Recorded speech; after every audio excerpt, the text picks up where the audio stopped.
and helping us to deconstruct the justified myth around Professor Menon. I now request Professor Dr. Gangotri Chakraborty to speak.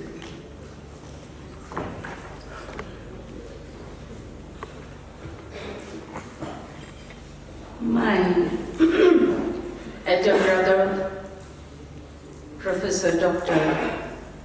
B.B. Panda, Professor G.S. Bajpai, whom I have met only once before, my present and former colleagues at NUJS, honorable judges, administrators, students of NUJS, and my very, very dear children of the first batch of NUJS. I did not hold them in my womb, but I still hold them in my heart. They are the flames that still kindles my life. Thank you for being there, visibly or invisibly, directly or indirectly inspiring my life. Ladies and gentlemen, I stand before you as the most unworthy student of Professor Menon, who always had an axe to grind with him. But it's Professor Menon who has made Gangotri what she is today. I've been asked to finish in 10 minutes and I do not know how I'm going to do, whether I'm going to talk about constitutionalism or whether I'm going to talk about my mentor. And this is a dilemma, so you will bear with me, and those of you who are very hungry, please feel free to go and eat, because I might get very emotional. What is legal education without it being socially relevant, Gangotri? That was the question put before me about half a decade ago by Professor, no, not half a decade, almost a decade before, by Professor Menon. I do not know how he zeroed on me. I remember going to the Delhi University Campus Law Center as a student of labor law and trying to grapple with some unbaked ideas and thoughts and trying to write a term paper when I was doing my LLM in Cochin University, presently QSAT. And I happened to meet him there for the first time. That was 84, 85. Very brief interaction in the library. He just showed me some books, gave me some thoughts. I copiously wrote it down without understanding much of it, came back and tried to figure out how to write a term paper on that. And the story ended there. But in 1989, I get a letter from him asking me to join NLSIU, and that was a shocker. I was already working 3 years in North Bengal University, and I had my ailing parents with me. My father was an Alzheimer patient, and my mother was physically challenged. Therefore, there was no question of joining Bangalore. We were settled down in North Bengal. So I wrote to him saying, "Sir, I'm sorry, I cannot come." He said, "Come over and take a couple of classes or learn to take classes."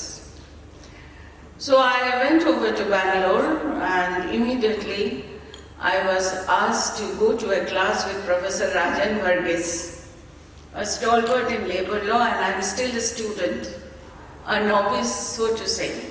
And that's my first introduction into cooperative teaching. I was there talking traditional labor law, and here was Professor Varghese contradicting me on all the steps, and I came out frustrated saying, "What is this? Now, I have learned all this in the books, and here is a man who is challenging me. I'm sorry, this is not my cup of tea." And that was the first lesson he told me, "Gangotri, you must learn to unlearn." it has stayed with me. And even till this day, I tell my LLM and PhD batch, learn to unlearn. 12 valuable lessons that I have got from him. And I think if we have to ground socially relevant legal education or constitutionalism in our LLB, LLM curriculum, then we have to teach our students to learn to unlearn and dynamically, flexibly inculcate the principles of Constitution into not only our own classes and our own lives, but spread it out deep into the society. All of us can do that. We can do it with our clients, we can do it with our students, and we can reach out into other schools, not colleges, schools, where you can begin to inculcate the values enshrined in the Constitution so that when they grow up, they don't fight over Ram and Rahim. Rather, they learn that Ram and Rahim is the same. We are a secular country and we have this indelibly imprinted in our psyche.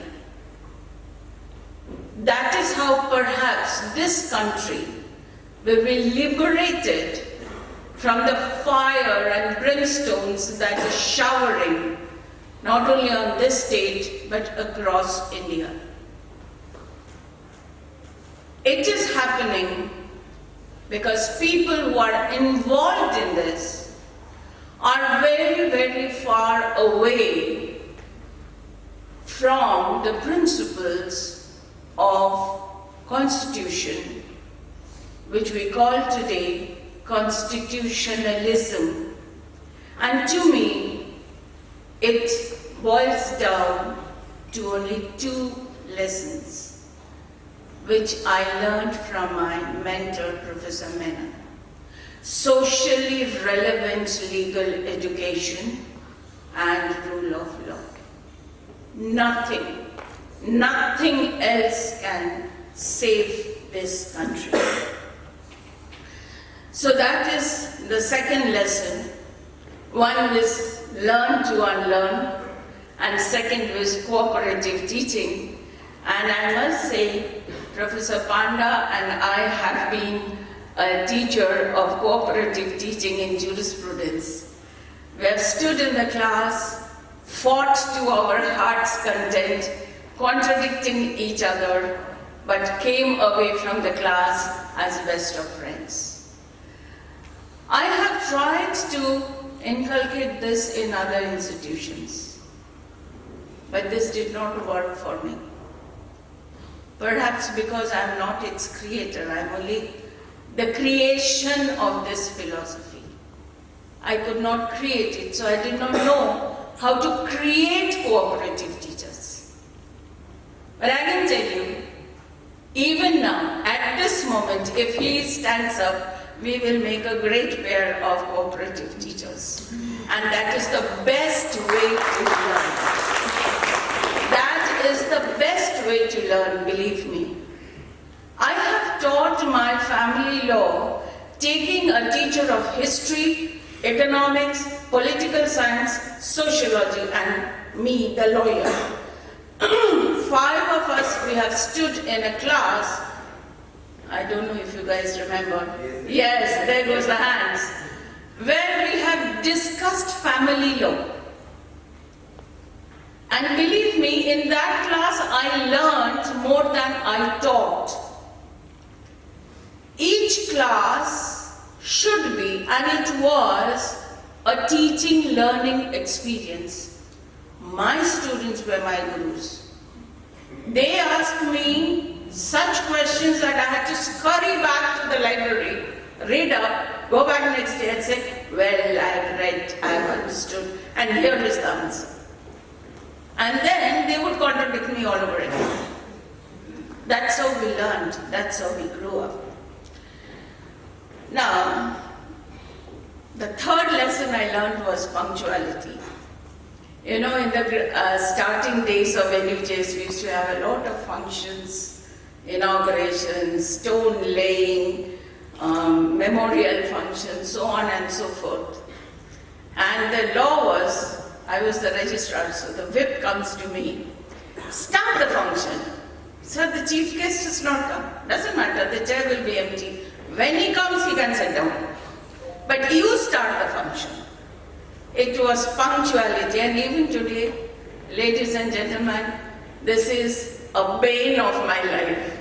In my department, this doesn't work. In a conventional university, it doesn't work. People get very, very offended. And I'm like looking at my watch, 10 minutes past, where is the guy? Half an hour past, where is the guy? And the program gets delayed. But not with Professor Menon. Punctuality was the mantra of the man's life.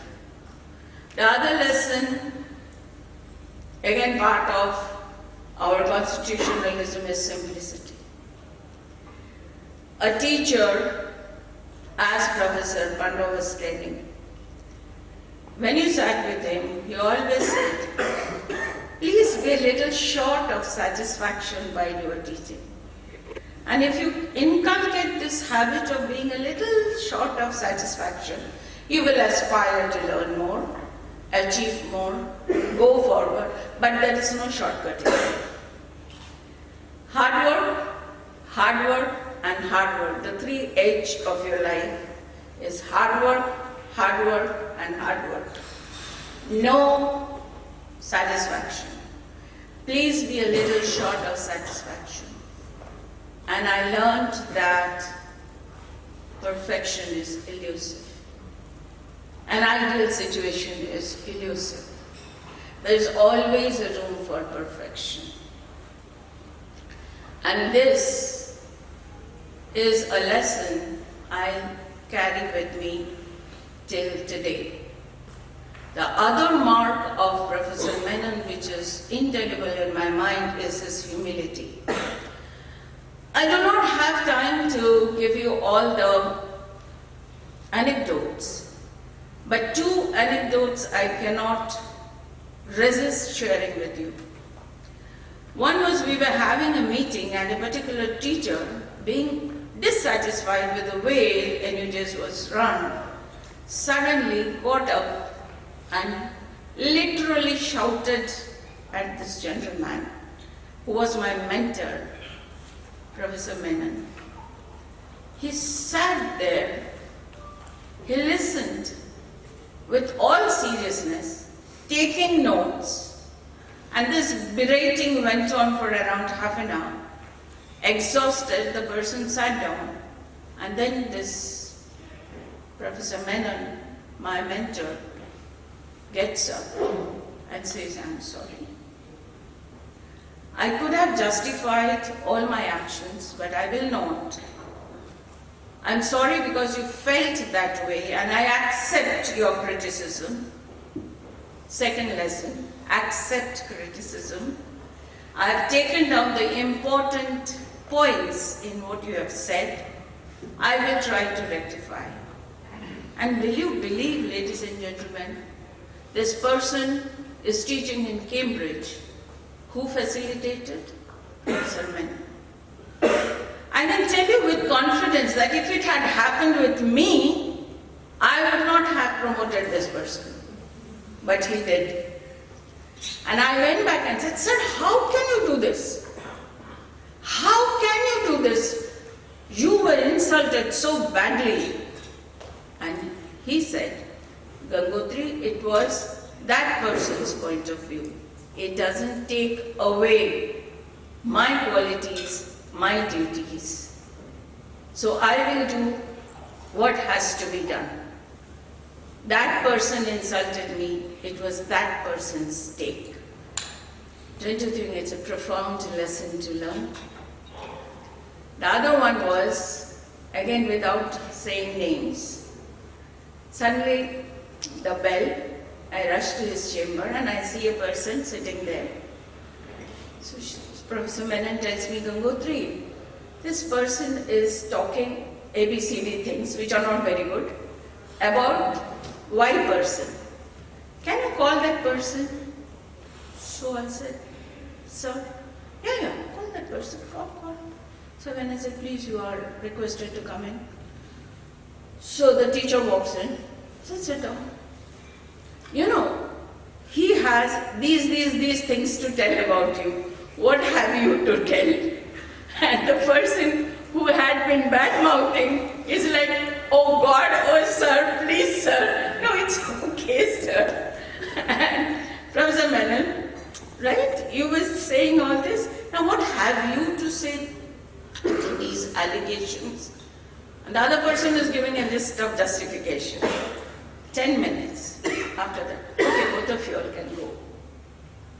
Another lesson I learned, speak up front. No backbiting, no sugarcoating your words, direct, upfront talk. And I must tell you, I may not agree with you, but some of my first batchers write on Facebook beautiful, bold things, going against the system, going against the prevailing ideology, and I feel so proud. I see Professor Menon's ideology living in that. Ladies and gentlemen, our constitution too requires straightforward speakers, not political gimmicks, not political combatants, but straightforward speakers who can call spade a spade. I do not know whether it is part of rule of law, but I certainly know that this is part of social justice, where you do not camouflage your ideology. Stand with ramrod backbone, defend your point of view, and when you see you are losing, accept gracefully that you are losing, and there is no bar, no loss of prestige in accepting the other person's view. Another experience was the preparation of reading materials. I was exposed to it for the first time. My niece were having, symbols and band parties, and I was told, no escaping, prepare a reading material. I was given a sample from NLSIU. I prepared it, and I'm told even till this day that reading material is highly valued. That was a learning experience, and I try to put it in practice even now. Self-efficacy and self-responsibility is another value we should inculcate to our students, which was inculcated in me. And the lesson is always meet difficult situation headlong and never say die. Please try it. If you can try it, if you have the strength to try it and face a controversial situation, you learn many lessons and you can take it forward. This definitely is a rule of law which we can inculcate into our legal education. A very famous quote, Professor Rahman also referred to me, miles to go before I die. He very often quoted to me, sir, you're working so hard. Will you believe that in one night he has written 50 sheets A4 size paper? One night. Long hand. Clear handwriting. He comes and gives it to me next day. This is what I worked on yesterday. Can you get it typed? He didn't like typing at the computer. I'm like, sir, you wrote it last night? Yes, I wrote it last night. This, how many of us are willing to do? We don't even type 50 pages. And many of us who are comp savvy have forgotten to write. Have really forgotten to write. The handwriting is so horrible. That is miles to go. He was in a hurry, so much to achieve and so little life left. I am getting old. Days are passing by. So much to do. I could see a desperation in him. I could see an eagerness in him. But unfortunately, I could not absorb that desperation, that eagerness within me. Ladies and gentlemen, I at the outset said I am an unworthy student of my mentor. He had asked me to take a vice-chancellorship 7 times. And I have declined 7 times. The last time he told me, I shall not be speaking with you anymore because you are not listening to me. I said, sir, I learned to make choices from you. And I'm making a choice. I hope you will respect that. He smiled and said, okay. But what are you going to do with your life? I said, about 15 years back, you asked me a question. How can you make legal education socially relevant? I am in North Bengal University. I deal with first-generation learners. I deal with students who cannot speak English clearly, who find it difficult to come before exposure, find it difficult to travel even to Kolkata, are frightened of the metropolis. And I try to make legal education socially relevant there. And I'm very proud to say that today, in most of the universities teaching law, you will find one of my North Bengal students at least teaching there. Therefore, it is important to make legal education socially relevant. That is the constitutionalism of Professor Menon. I do not know how to apologize to a posthumous soul. I do not know how to say, sir, I'm sorry I didn't listen to you. Or, sir, I'm glad I did not listen to you. Whichever way, Professor Menon lives. He lives within us. He has just gone into another room where we cannot see him. But he has left a message for us. If each one of us in this hall are worthy successor of Professor Menon, then I can claim with confidence that legal education and constitutionalism is going to survive in this country. And 10 years from now, no violence, no protests, no hellfire and brimstone, only secularism. Thank you so much.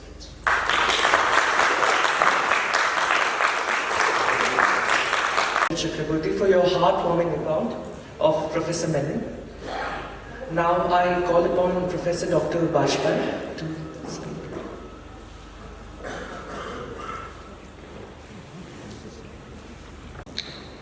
My friend Mr. Padma and Gangotri Chakraborty. I thank Professor N.K. Chakraborty for having me here today. Dear students and friends, if you have a choice between food and talk, it is often the food which is preferred to my mind. I think that we have come a very long way, discussing so many things. I have a number of things to, say in order to pay a befitting tribute to Professor Menon, but I will not do that. I think that is something in very personal space, a lot of conversation so much of things. Rather, I would prefer to speak on the subject which is allotted to me. I assure you that I will not take much time and try to speak some straightforward things so that we can really do the justice with the theme which Professor Chakravarti allotted to me. Quickly, we are here to discuss the constitutionalism and its grounding as far as legal education is concerned. Dear friends, I wish to invite your attention to two very important things. One is, if we go by the methodology which Professor Menon used to propagate, that is the out-of-box thinking. Out-of-box thinking is his own novel and very innovative way of addressing the issues and the situations.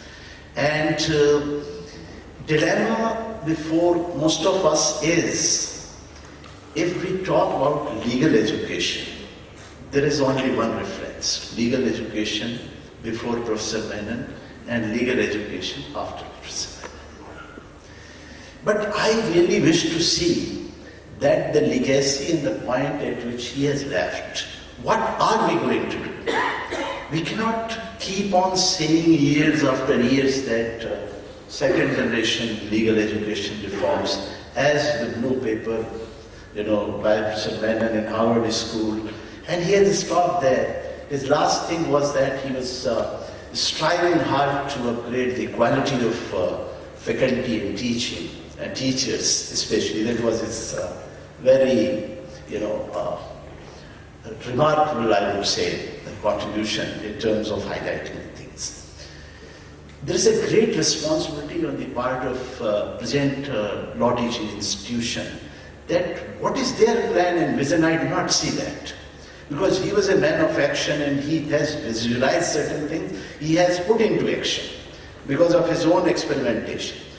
If that quality and that temperament has to be achieved, I am very sure that that can only be generated if you are prepared to think in a very open-minded way and also with your own innovative skills, because this is the time you have to think very independently.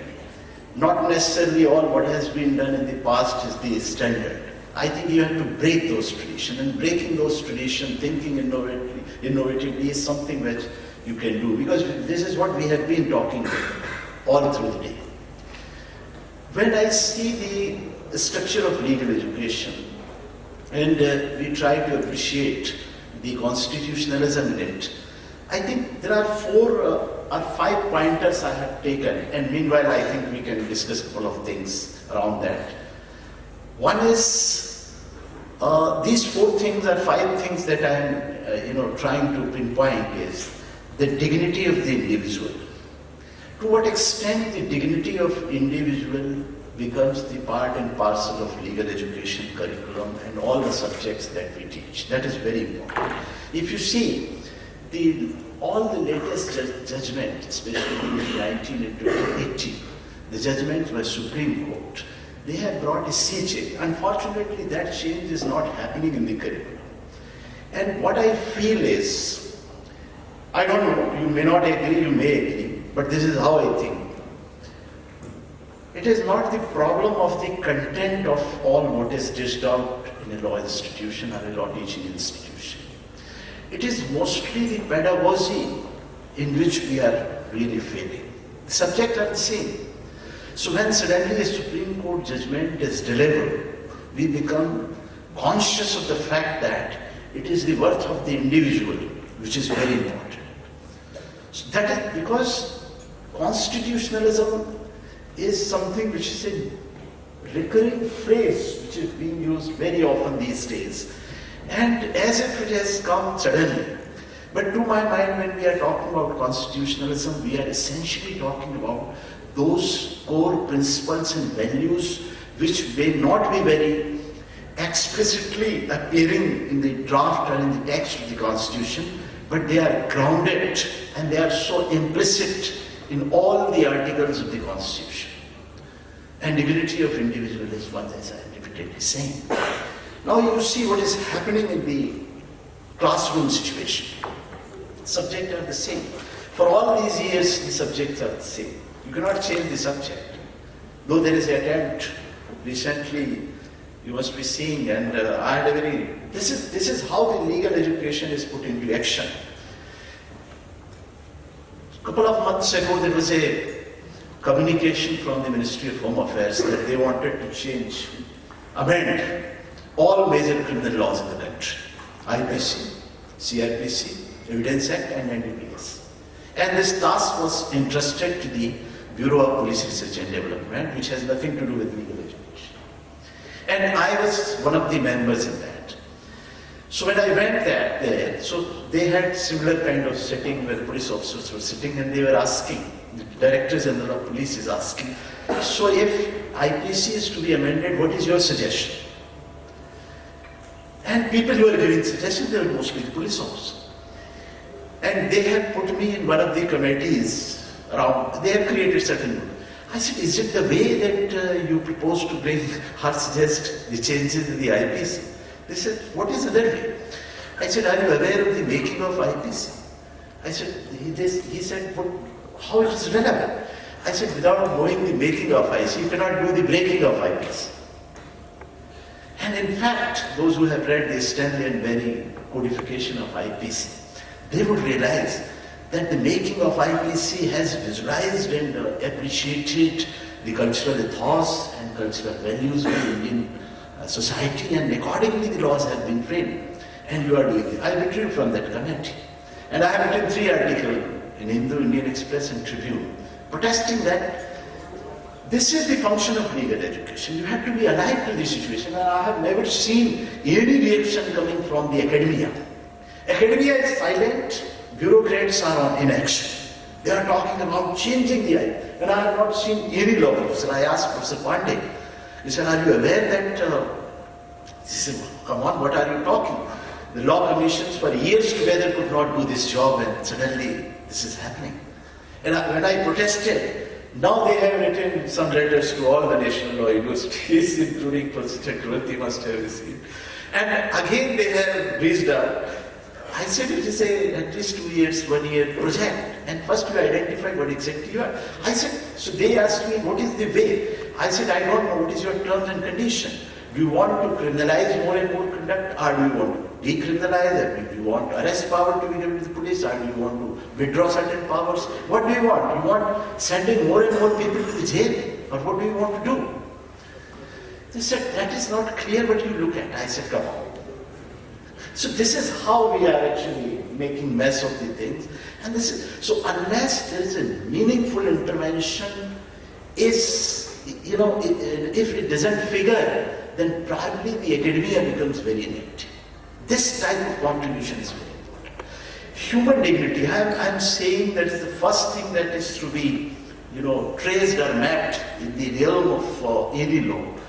That lately we have removed the person from the laws, and somehow these laws have become the state's law. They are no longer the public law. Criminal laws and constitutional laws, they are all public laws.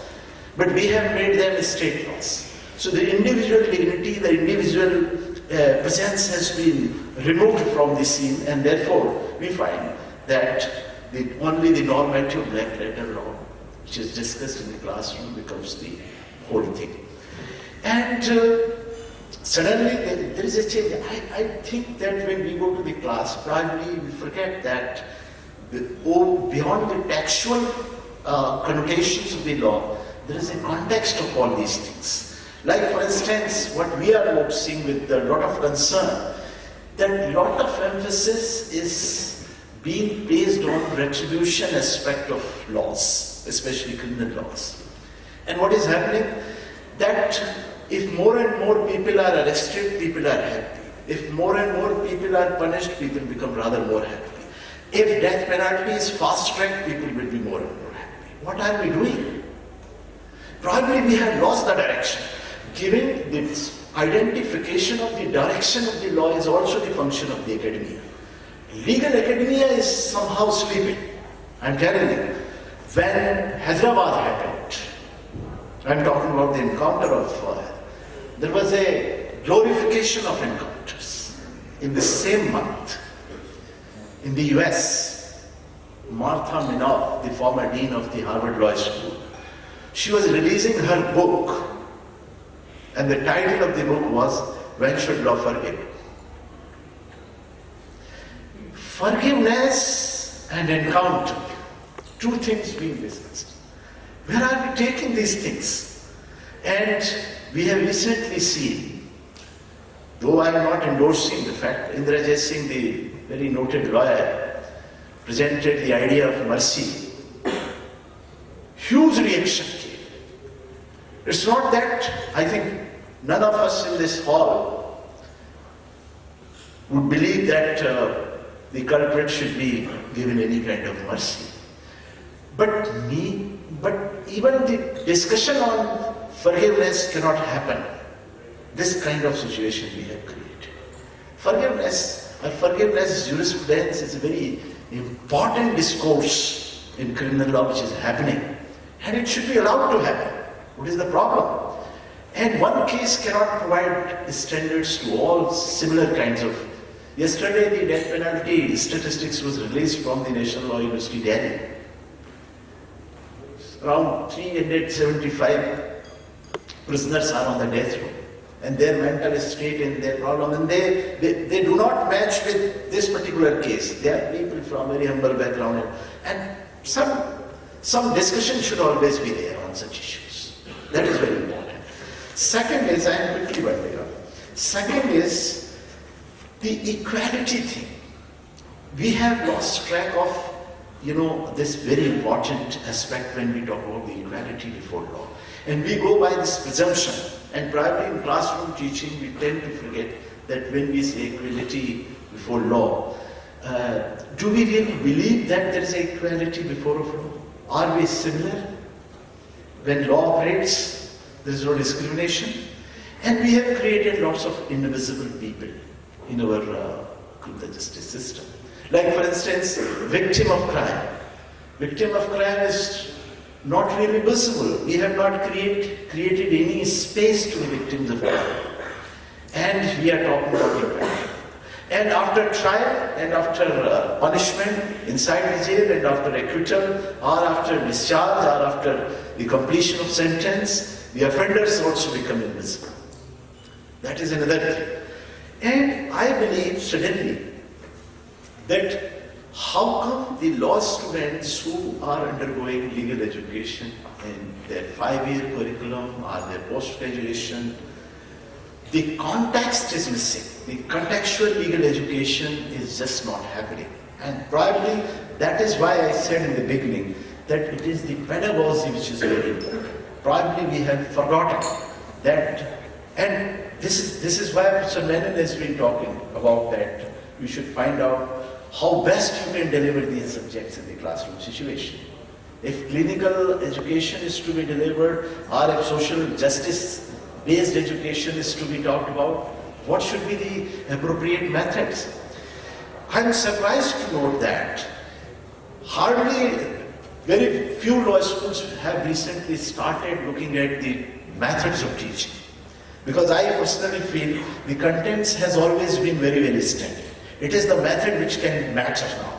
And on the method count, most of the law schools are I won't say incompetent, but I would say they are inadequate.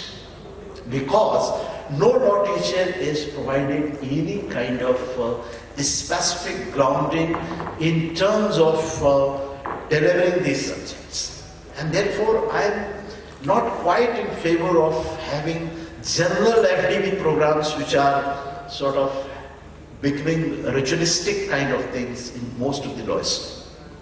Probably at National Law University, Delhi, we have set up probably the only National Academy for Law Teachers. And that academy in past 8 years or so, again it was the idea of Professor Menon, very few would know, that once he visited, he asked the Vice-Chancellor that one of the things that in my mind is to have a National Academy for Law Teaching. And that academy should not be an ordinary institution to carry out and conduct AFDB programs in a routine way. Rather, it should be a specialized activity where you can organize subject-specific training programs for the teacher. And his idea of having subject-specific training program for teachers was, you require a different methodology to deal with. If constitutional law is to be delivered and to be taught, probably you need a different methodology as compared to probably criminal law or environmental law or IPR. So what are the subject-specific methodology? And he said it is very important to map those individual practices which might be very peculiar to certain sets of teachers here and there, which might not have been documented properly, but they should be shared and documented. Because every teacher in his or her own way might have been using certain kind of ways and means to deliver those subjects effectively. Why certain teachers are regarded as effective or ineffective? It is not because of content, it is probably because of the teaching method. So teaching method is a very invisible thing. Probably we don't attach any importance to it. There is a share that कौन सी बात कब कहाँ कैसे की जाती है, अगर ये सलीका हो तो हर बात सुनी जाती है. इस पे ताली बज दीजिए.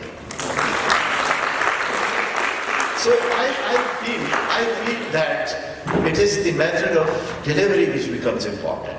And I think over the years, I consider it to be a perfect tribute to Professor Menon. If the law schools, a lot of people from law schools are sitting together here, if they could come together to emphasize the requirement of certain teaching methodology. I received a phone call, I think 4 days ago, from the Joint Secretary, Department of Personnel and Training. So she spoke to me, and she was obviously speaking to the Registrar National Law University there. So I am Registrar also. She said, Mr. Vajpayee, that we are organizing a meeting where the director of Lal Bahadur Shastri Academy of Administration, Masuri, and IGNU director and some people will be there. And the agenda of meeting is to know or to talk about the flipped class method. And she presumed that I don't know flipped class because I'm a registrar. So I said, by the way, do you know what is the flipped class method? I said, Miss So-and-so, I explained to her that what is flipped class method because I am teacher of legal research method for past 15 years. So I immediately, and I took 5-10 minutes to explain. So she said that I have spoken to 5-10 people, you are the only person who are able to explain me. So I said, what is the context? This is very interesting. So Lavasana, which is called Lal Bahadur Shastri, they said to teach laws to the IAS trainees in my academy, in the academy, they want to use flipped class method. I got curious. I said, why flipped class method? The answer was very interesting. She said, look, these people have already cleared one very important examination and they are capable. Now, if you deliver them flat classroom, discourse or discussion, it doesn't really make any impact. So we want to experiment with some methods. So I thought flipped class method is very interesting. Flipped class method means class is flipped. Instead of lecturer speaking, lecturer would give some material, video, text with pointer, and the student would come prepared, and next day, the routine things will not be discussed. Like in every classroom, I think in India, the day begins with the definition of arrest, bail. So a lot of time is writing on the board. Those things are written on the board. What else you have to talk beyond that? Like so she said flipped class method, analytical induction, and other kinds of techniques are very important. And now we have signed a MOU and we are delivering that. Because we have developed MOOCs and EPG Pathshala, and some of these things we have tried in the recent past. So I am saying that we need to be innovative in terms of delivering, because we have our comfort zone, because these notes I have prepared, suppose 6 years ago to teach my subject. Now, who want to change those notes? The students in any case are going to be changed, so we are less threatened. A teacher should always be put on edge. I'm telling you, every student should become a challenge to his teacher. I'm fine, are you fine? Many people will not like. Like, I have heard that Ravi Nair, my friend, a human rights activist, he used to say that every citizen should become some kind of nuisance to the state. If you want the human rights emphasis to be correctly laid. Similarly, every student should become challenge. If a student becomes challenge, the teacher will improve. Because students are sometimes taken for granted. If they are not being challenged, you challenge the student. Make the life miserable. Whether it is a student or I'm telling you, unless you challenge these conventional notions, same way class will begin, black letter law will be open, definition will be discussed, you come back. Nothing happens. This 21st century law teaching and 21st century, these law schools, why have been created? Traditional law colleges in remote areas, they are also doing the same thing. So probably a lot of mindset has to change. And that is what we are talking about if you talk constitutionalism. And I saw, actually it was last week only, these are very rare occasions. Mr. Pandana, in a classroom, because in New Delhi, so in a classroom, not classroom, it's a seminar kind of thing was happening. Professor Bakshi, Professor MPC, Professor Madhava Menon, I'm talking last year, and Professor Pandey in one room. Can you imagine this situation? And they were discussing what is constitutionalism, what is transformative constitutionalism. And these sites are going to be very, very rare. But we need to find the representative. We need to find talent, we need to find legacy, and that has to come from all of us. Nobody else will come. And legal education at this juncture is paused at a very difficult stage. Mr. Padma pointed out. I'm sure you must have recently seen the draft legal education rules circulated by Bar Council of India. They are saying 1 year LLM is finished, again it will come 2 years. Fine, okay, there are views on this. Also, in other words, the LLM is being taken by the VCI by 31st. All are supposed to give the reaction and remarks. I don't know how many of us has given. We have written a very strong rejoinder to that. So a lot of things are going to change. And being alive to these situations is very, very important. And last thing which I remember, and I'll sum up. A very important takeaway which I had taken, Professor Chakravarti is known. When I was teaching in Bhopal, it was in 2006 or 7. That thing has changed my life and still I continue with that. Those who know me, they will understand. So he came to National Law University Bhopal and he was staying in the guest house. He called me. He said, look, I have been assigned a very difficult responsibility and I want you to assist me. I said, sir, what is that? And I'm telling you, first time in India. So there was a Salem advocate case decided by the Supreme Court in which the Supreme Court made an order that the judicial impact assessment has to be done in certain cases. So if judicial impact assessment is to be done, what should be the methodology? So a committee was constituted under the chairmanship of Justice Jagannath Murthy, and Professor Menon was one of the members. And the task was to evolve a methodology for making judicial impact assessment. Nobody knows in the country. Even I am talking around 2007. Now people may be knowing, I'm sure. So even I was teaching research methodology. I am very keen about quantitative methods and all that. So he said, you do it.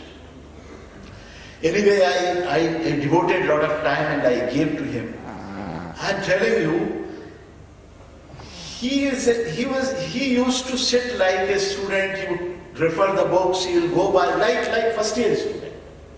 And 2 volumes of reports came. Please read that report. Those are on judicial impact statement. And those are the only documents in this country which are very, very maiden and unique still. And if reference is about judicial impact assessment in this country, those 2 volumes by Professor Menon. And interestingly, he was in Bhopal in connection with a legal research workshop that I organized. So while speaking in that workshop in 2007, he told me, Professor Vajpayee, this is very important area, not many people are into it. You please make sure that every year you organize this workshop and let the people come and learn. This is 2020. Now every year I organize 2 workshops. And almost 5,000 people must have attended by now. I'm talking about it. And we have taken these workshops at a very different level, where we have started utilizing different kinds of software and tools in analyzing the data, doctrinal as well as quantitative. And this is the inspiration of Professor Menon, which is continuing, is still continuing. And we have set up a Center for Empirical Research in the National University, Delhi. And he has been coming all the time in these workshops, and he was always very happy to see that this thing is happening. And in all the programs which he has organized under MELAT. So first time he called me to Bangalore for this, he said you have to come and deliver a lecture on research methodology. Professor Chakravarti has been calling me, but I had a very different experience. So when I went to Bangalore, and so he was sitting, there were 50 young teachers and researchers. So I said, sir, I have to speak around 1 or 2 hours. No, you are the only person for the day. It is 9 o'clock in the morning. So I thought throughout the day, 6-7 hours, you have to speak on research methodology and you have to get the things done. And I thought after 1 or 2 hours, Professor Menon would be away. And he was sitting right from the morning to evening. He will not move. This is the dedication. In your place also, several times when Chakravarti was in KIT. Now, tell me, who is the substitute who can promote the research, training, consultancy, legal aid, clinical legal education, and all this? And in fact, I find Professor Menon was the only person who was discussing legal education as such in this country. So effective. There are lots of things, and most of the law schools are beneficiaries in some way or the other about his vision and his contribution. And I'm thankful that this is very difficult time. I know we are waiting for the lunch, but thanks for your patience here. We'd like to thank Professor Vajpayee for his enlightening words and all the panelists for what has truly been an enriching discussion. I'd now like to request our esteemed Vice-Chancellor to present our esteemed guests with a memento as a gesture of a heartfelt appreciation.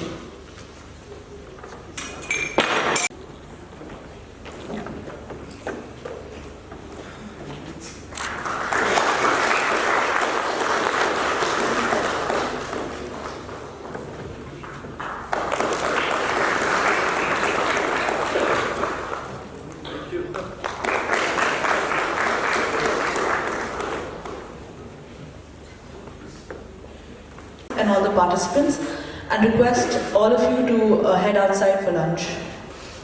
Please.